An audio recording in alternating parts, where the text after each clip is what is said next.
ಈ ಕಥೆಯ ಹೆಸರು ಮುಗಿಯದ ಕನಸು. ಪವಿತ್ರಳ ಪ್ರತಿಭಾನ್ವಿತ ಕಥೆಯೊಂದಾಗಿದೆ. ಪವಿತ್ರ ಎಂಬ ಹುಡುಗಿಯ ಕನಸು ದೊಡ್ಡ IAS ಓದೋ ಫೀಲ್ಡ್ನಲ್ಲಿ ಒಳ್ಳೆ ಹೆಸರು ಮಾಡಬೇಕು ಎಂಬುದು ಕನಸಾಗಿತ್ತು. ಆದರೆ ಅವಳ ಜೀವನದಲ್ಲಿ ಸಮಸ್ಯೆಗಳು ಮೇಲಿಂದ ಮೇಲೆ ಬರುತ್ತಿದ್ದವು.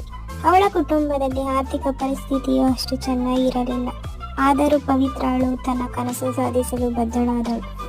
ಪವಿತ್ರಳು ಕಾಲೇಜಿನಲ್ಲಿ ಉತ್ತಮ ಅಂಕಗಳನ್ನು ಪಡೆಯುತ್ತಿದ್ದರೂ ಆಕೆಗೆ ತೊಂದರೆಗಳು ಮೇಲಿಂದ ಮೇಲೆ ಎದುರಿಸಬೇಕಾಯಿತು. ಅವಳು ತನ್ನ ಪ್ರಯತ್ನವನ್ನು ಬಿಡಲು ಇಚ್ಛಿಸಿದಾಗ ಅವಳ ಪ್ರೀತಿ ಮತ್ತು ಸೌಮ್ಯತೆ ಅವಳಿಗೆ ಸ್ಫೂರ್ತಿಯನ್ನು ಕೊಟ್ಟಿತು.